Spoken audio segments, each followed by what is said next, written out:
He told me to stay away, but I had no choice. I was already knee-deep in a world where one wrong move could mean my death.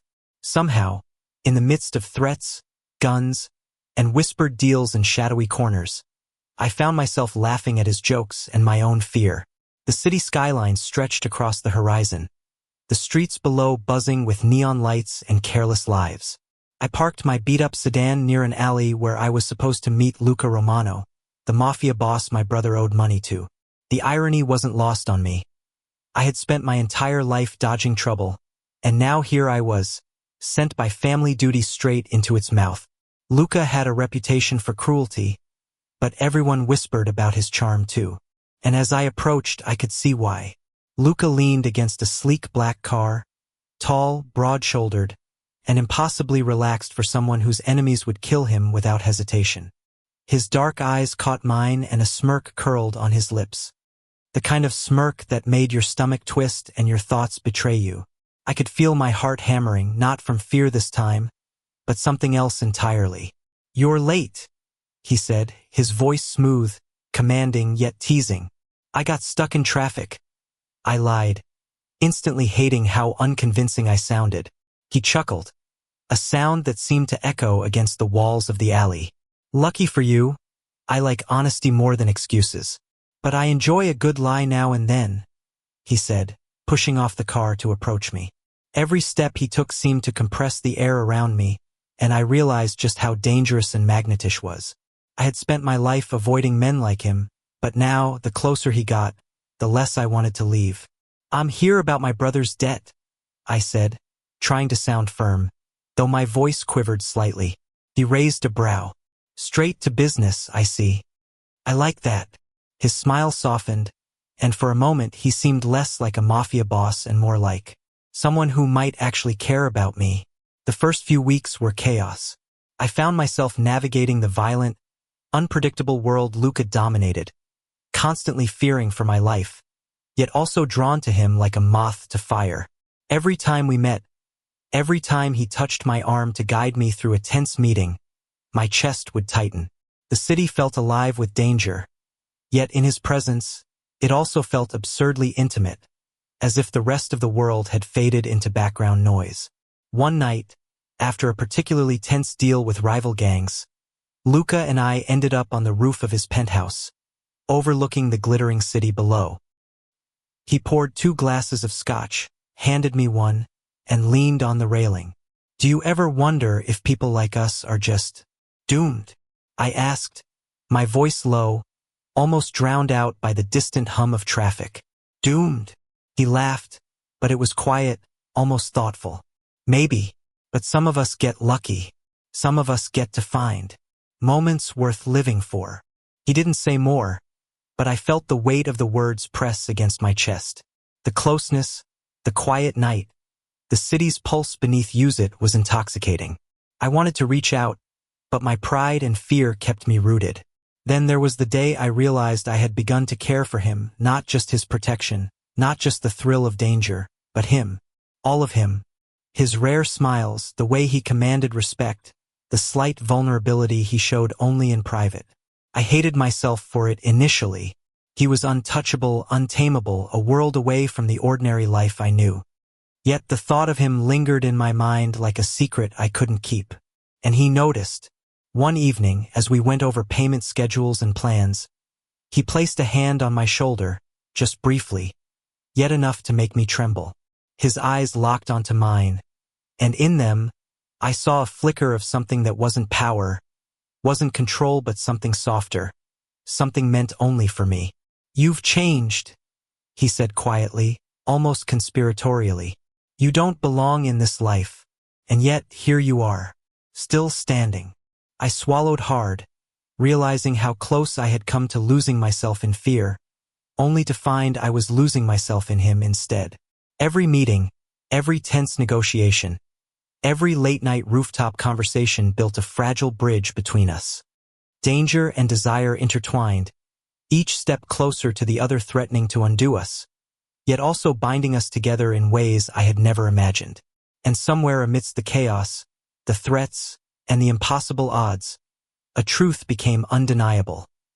I was falling for Luca Romano, the man I should fear but could not resist. Days turned into weeks, and with each passing day, I grew more entangled in Luca's world and in him. I started noticing little things. The way his fingers drummed impatiently on a table when he was thinking, the rare flicker of vulnerability when he thought no one was watching, the quiet laugh he reserved just for me. Despite the danger, despite the chaos surrounding him, these glimpses made him human. And every time I caught one, my heart betrayed me a little more. One evening, I arrived at his penthouse to find him staring out the window, the city lights reflecting in his dark eyes. He didn't notice me at first, lost in his own thoughts, and I hesitated at the doorway. "You're here late," he said without turning, his voice soft. Not teasing, not commanding, just soft. I had errands. I lied, but it didn't matter. He knew. He always knew. He finally turned, and the sight of him, hair slightly tousled, sharp suit crumpled at the edges from the day's chaos, made my chest tighten. "I was hoping you'd come," he admitted, almost in a whisper. For a moment the world felt suspended. No gangs, no debts, no threats, just him and me. Two people standing on a rooftop, hearts pounding, worlds apart yet impossibly close. Luca, my words caught in my throat. I had rehearsed this confession in my mind 1,000 times, yet hearing it aloud felt impossible. He took a step closer, reducing the space between us to inches. "Shoo!"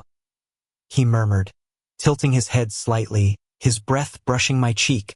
"You don't have to say it. I feel it. I felt it for a long time." Something inside me broke, the tension I had carried for weeks giving way to relief, to longing, to a dizzying happiness I had never allowed myself before. And in that moment I stopped being afraid. Our first kiss was nothing like the movies. Nothing polished or perfect. It was raw, urgent, and electric. The city's hum faded behind us, replaced by the storm of emotions we could no longer deny. His hand cradled my face, thumb brushing over my lips, anchoring me as I melted into him. The days that followed were a blur of stolen moments and quiet revelations. We were careful, always cautious, but the closeness we shared was undeniable. A touch on the small of my back as he guided me through tense meetings, whispered jokes in the dead of night, hands brushing casually but intentionally. It was intimacy in its purest, most thrilling form. One rainy night, after a particularly dangerous encounter with a rival gang, Luca pulled me under the awning of his apartment building. The storm soaked everything else, but between us, there was a strange warmth. He cupped my face, his eyes searching mine. "I don't want to lose you," he confessed, voice low but steady. "You won't," I whispered back. "Not now. Not ever." For the first time, I truly believed it. The city could remain dangerous, his world unpredictable, but we had found something strong, a bond that transcended fear, debts, and the chaos around us. Weeks later, the final confrontation with my brother's debt came. It was tense, high stakes, and terrifying, but we were ready. Luca moved with a lethal grace, protecting me and securing what we needed to finally close the chapter. When the dust settled, I realized something profound. I had survived, not just because of skill or luck, but because of him, because we had each other. That night, we celebrated quietly in his penthouse. The city sprawled below, lights twinkling like stars. Luca poured 2 glasses of champagne, handed me one, and held mine in both hands. "To us," he said simply, his eyes soft yet gleaming with that trademark smirk I had come to love. "To us?" I echoed, feeling a warmth spread through me that had nothing to do with alcohol. We didn't need words after that. We didn't need declarations or promises written in grand gestures. The closeness, the laughter, the subtle touches, and the stolen moments in the chaos were enough. On one particularly quiet evening, Luca and I stood on the same rooftop where it all began. He leaned his head against mine, and I rested my hand over his heart. "You know," he said, "I never thought someone like you could make me feel normal." I chuckled softly, nudging him with my shoulder. "Normal is overrated, but happiness? That I think we've found."